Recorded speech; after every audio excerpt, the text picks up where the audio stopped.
really sure. I'm not here to debate that. But I do want to tell you that, some of the conversations that we have had, I actually agree with. One is that there have been too many cooks in the kitchen in this case.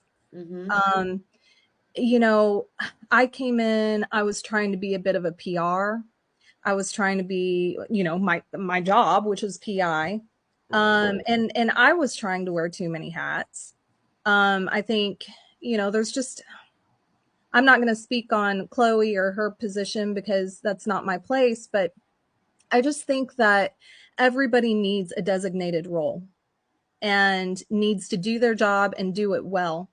Do it, 100%. Put if you can put 100% into your role and that is your only role and leave the other roles up to the other people that have those roles designated to them, I think we would get a lot further in this case.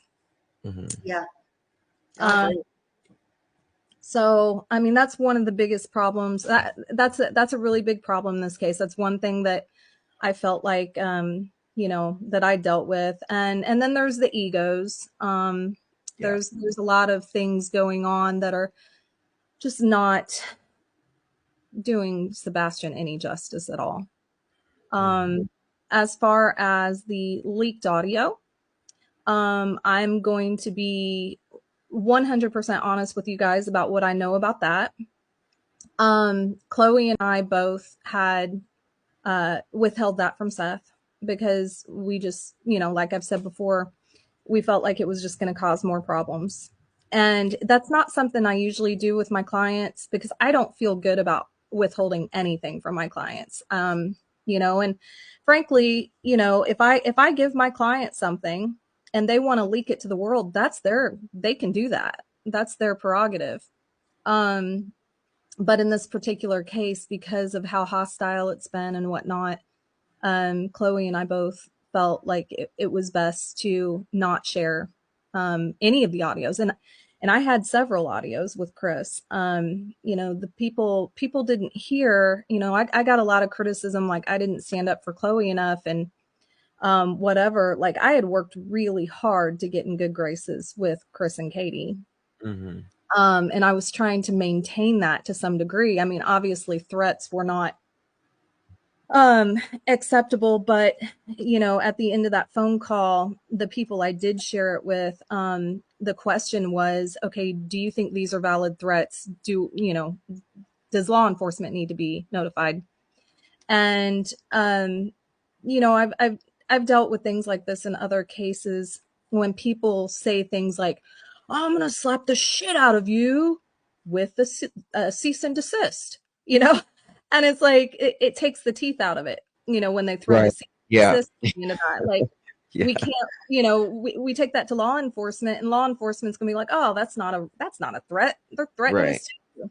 I've had similar situations in the past. In fact, one that I tried and tried and tried to get a restraining order against somebody in a previous case, and because all their threats were veiled, I mean, it was just, I got turned away, and so no, at the end of the day, I didn't feel like, and most of the people I consulted with didn't feel like that call was going to be anything that would have the teeth to get any sort of restraining order or file any kind of charges. But I did do my due diligence to make sure, and to also consult with Chloe and her team and, how she felt about it. But what happened with that audio, and it was, so Tony admitted to me that he sent it to Seth. I'm still not entirely sure. I'm still not entirely sure how Tony got it. I was going back through my emails to see if I had sent it to him because I don't recall sending it to him. So I'm not really sure how he got it. But he sent it to Seth, and Seth had supposedly sent it on to Nina for the court hearing or whatever. But I don't know. And that really seemed to be where the problem began, because up to that point, it never got leaked. So Tony's the one that got it. Tony's the one that got it and actually leaked it. He leaked it to Mm-mm. Seth. He gave it to Seth, correct? And I don't think he leaked it. to the YouTubers. I don't think he was the one that leaked it to the public, but he was the one that sent it to Seth. And he apologized to me. He felt really, really bad about it. He said that when Seth told him that neither Chloe or I would give it to him, he said he thought, that it was just cute, that we were just trying to protect him. And I'm like, no, Tony, like there was a bigger reason than that, but I but gotta he interrupt. I gotta stand on. Listen, that's not what. No, no, no. Back up.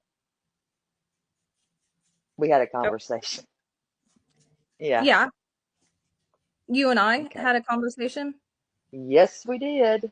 Yeah, about So him I'm. sending it to Nina, about Seth I'm. sending it to Nina, correct. But then later when I talked to Mm, Tony, Tony told me that he actually sent it to Seth.